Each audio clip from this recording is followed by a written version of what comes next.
आने वाला टाइम पाकिस्तान के लिए बहुत खतरनाक है। अल्लाह से दुआ कीजिए, अल्लाह से दुआ कीजिए कि अल्लाह पाक हमें को मूसा दे दे, कोई मोदी दे दे जो हमें इन दुश्मनों से बचा ले, क्योंकि अगला जो टाइम दे दे फिर आप पे दोबारा से लोगों ने आ जाना कि सर आप मेरी बात को वो समझते हैं। मैं कई बार क्लियर कर चुका हूँ, मोदी जैसी क्लास चाहिए, मोदी जैसा दिमाग चाहिए, मोदी जैसी पॉलिसीज चाहिए। मोदी मतलब आप कहाँ ले जाते हो यार बात को। बिल्कुल मैं आपकी बात को समझ रहा हूँ कि अगर एक एग्जाम्पल के तौर पे आप कहते हैं कि उस जैसा लीडर या उन जैसा लीडर पाकिस्तान जी में होना हाँ। चाहिए जैसे वो वहाँ पे अपने लोगों के लिए देखिए डेवलपमेंट कर रहे हैं। IMF से आपका मुआहदा नहीं ना होता। आप यकीन कीजिए, जो पेट्रोल अभी आप 300 रुपए लीटर लेते हो ना, 280 रुपए लीटर लेते हो, ये 500 रुपए लीटर पे चले जाना है। इंडिया के साथ दोस्ती होगी ना सर, जो आप गारमेंट्स बेच रहे हैं, इससे अच्छा गारमेंट्स बेचोगे और उससे सस्ता बेचोगे आप, फायदा ज्यादा होगा।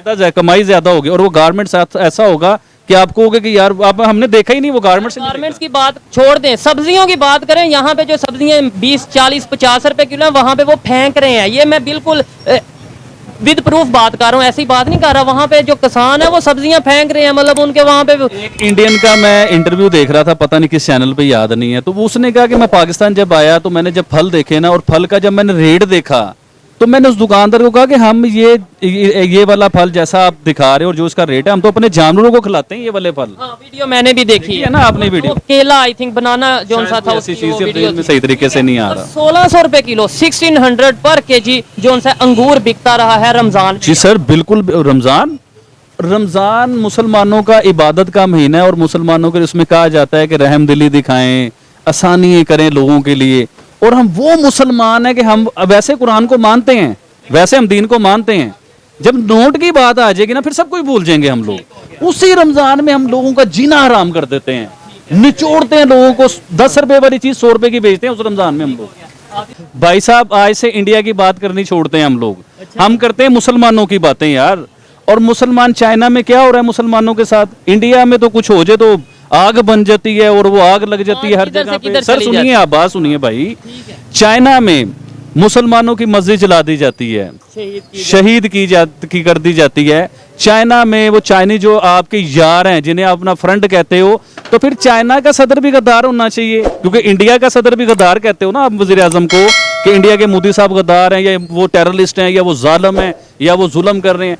तो अब चाइनीज जो वजीर आजम हैं उन्हें आप गद्दार, टेररिस्ट, जिम्मेदार करार दोगे या नहीं दोगे? दूसरे मुल्कों में होगा तो उनके आपस की बात है, उनके अपने। अब यही मस्जिद इंडिया में शहीद की जाती, इंडिया में जलाई जाती, आपके मौलाना साहब, और किधर गए वो मौलाना साहब, किधर गए वो मदरसों वाले, किधर गए वो मस्जिदों वाले जो 1 मिनट में बाहर निकल आते हो मुसलमानों पे ये हो गया, मुसलमानों पे वो हो गया। और भाई ये चाइना में मस्जिद जला दी है, अब कहाँ हो वो फजलुर रहमान साहब जो पूरी टीम लेके बाहर आ जाते हैं सड़कों के ऊपर, कहाँ हो? अब क्यों नहीं बोल रहे? ये इंडिया में नहीं हुआ इसलिए, चाइना आपका यार है उधर हो गया इसलिए। यानी कि जो आपका यार है वो आपकी मस्जिद को जलाए, आपके मुसलमानों को मारे, आपके साथ जो मर्जी जुल्म करे, यार के लिए नहीं बोल सकते आप लोग। क्यों गैरतमंद जो लोग हैं ना, गैरतमंद, क्यों मैं कहता हूँ इंडियंस को गैरतमंद, हमेशा मैंने जब भी कोई इंटरव्यू दिया ना उन्हें गैरतमंद कहा है। भाई आपकी इंडिया के तौबा नौज़बिल, मैं वैसे एक एग्जांपल दे रहा हूँ, इंडिया के किसी मंदिर को हाथ लगा के दिखाओ, वो आपको बताते हैं, चाहे वो पाकिस्तान में मंदिर हो, चाहे वो यूरोप में हो, चाहे लंदन में हो, आपकी मस्जिद इंडिया में जले तो आप चीखे मारते हो, आप सड़कों पे, मौलाना साहब कश्मीर डे मनाने आ जाते हैं सड़कों के ऊपर और पता नहीं क्या करने आ जाते हैं। अब आपकी एक मस्जिद चाइना में शहीद की गई, आपके बेस्ट फ्रेंड हैं, अब आप बोलते हैं पता है क्यों नहीं हो? देखिए सर, एक इंसान ने आपको खरीदा हो या एक इंसान आपके साथ बिजनेस कर रहा हो, आप अपना मुंह बंद कर लोगे, हक के लिए कभी नहीं खड़े होगे। असल मुसलमान वो है, असल इंसान वो है जो अपने हक के लिए खड़ा हो।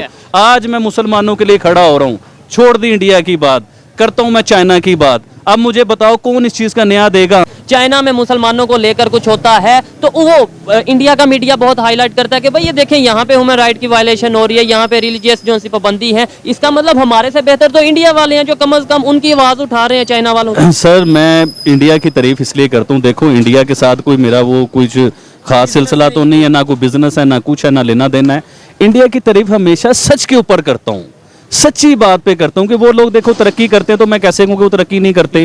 वो लोग, अब हम लोग कहते हैं ना कि इंडिया में ये हो गया, वो हिजाब के ऊपर जो मैंने एक इंटरव्यू में भी बात की थी, वो लड़की खड़ी हुई हिजाब के ऊपर, उसने इंडिया में टॉप किया है, उसी यूनिवर्सिटी में उस लड़की ने टॉप किया है भाई, पक्की बात है। आप सर्च कर सकते हैं, उसी लड़की का आइडिया नहीं, पक्की बात कर रहा हूँ, आप सर्च कर लीजिए, उसी यूनिवर्सिटी में उस लड़की ने टॉप किया है। अगर हम कहते हैं कि इंडियन जो हैं वो बड़े जालिम हैं, मुसलमानों पे जुल्म करते हैं वो लोग, तो वो लड़की कैसे टॉप कर जाती?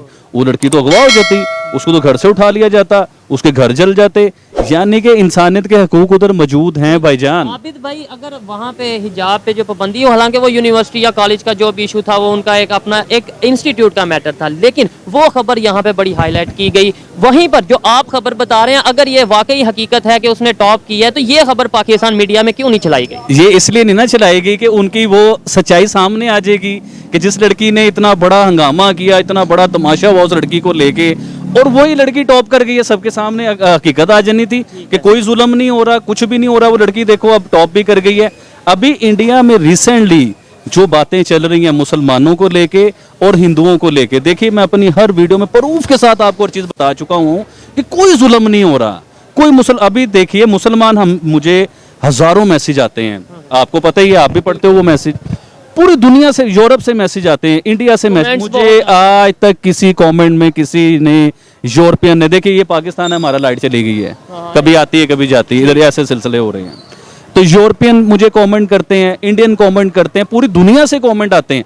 अब वो लोग मुझे यही बता रहे हैं कि यार, कई लोग ये बताते हैं हम एक फैक्ट्री में काम करते हैं, इकट्ठे खाते हैं, मुसलमान हिंदू इकट्ठे रहते हैं, कभी उन्होंने ये चीजें फील नहीं की। हमारे इधर सर गंगाराम हॉस्पिटल है आपने देखा कितने बड़े लेवल पे वो हॉस्पिटल है, वो सर गंगाराम ने बनाया था। अब गुलाब देवी है, सुनने में आता है ये रिश्तेदार थे आपस में, पता नहीं, ऐसा पता नहीं है। गुलाब देवी हॉस्पिटल है, ये पाकिस्तान के टॉप के हॉस्पिटल है जहाँ पे फ्री इलाज होते हैं। जो गरीब आदमी के घर पैसे नहीं है ना अपना बच्चा पैदा करने के लिए, वो बच्चा भी फ्री पैदा करवाते हैं जाके, तो मतलब डिलीवरी भी, ईच एंड एवरीथिंग, हर चीज का इलाज। बुनियाद किसने रखी? गंगाराम जी ने। हिंदू थे वो। गुलाब देवी जो ब्रांड हैं, जो बड़े लेवल के जहाँ खिदमत हो रही है, वो कौन थे? हिंदू थे। आज भी उनके नाम से वो सिलसिले इतने बड़े लेवल पे और लोग उधर से फायदा उठा रहे हैं। ना हॉस्पिटल है, नो डाउट, वो कायदे-आज़म मोहम्मद अली जिन्ना ने नहीं बनाया था, वो उनके नाम पे रखा नहीं, सर गंगाराम साहब ने ही बनाया था, आप हिस्ट्री देख लीजिए। तो उनके बनाए हुए हॉस्पिटल आज मुसलमान हजारों की तादाद में उसे फायदा उठा रहे हैं। गुलाब देवी से हजारों। अच्छा, सर गंगाराम इतनी बड़ी, देखें उन्हें गंगाराम मैं नहीं कहता हूँ, मैं उन्हें सर गंगाराम कहता हूँ, क्योंकि उनकी क्लास है। उन्होंने देखा, अब देखिए, अब मैं ऐसी बात करूंगा मुझ पे फतवा ना लग जाए। लोग कहते हैं कि गैर मुस्लिम जो है ना वो जन्नत में नहीं जा सकता, हमारे मुसलमान कहते हैं, हमारे हर चीज कहती है। अब देखिए मेरा कुरान जो कहता है वो कहता है कि इंसानियत की जिसने खिदमत की ना, जो इंसानियत की खिदमत करता है वो जन्नत में जाता है। तो मैं कहता हूँ गंगाराम सर जो हैं उनसे बड़ी खिदमत कौन कर रहा होगा? वो उन्हें फोत हुए भी पता नहीं कितना अरसा हो गया हुआ है, लेकिन आज भी उनके नाम से लोग फ्री इलाज करवाते हैं। इंडिया प्राउड कैसे करता है? वो क्यों ऐसे चौड़ा होकर खड़ा होता है? और भाई वो अपनी प्रोडक्ट बनाता है, मेड इन इंडिया, उसका एक्सपोर्ट होता है और क्वालिटी बनाता है।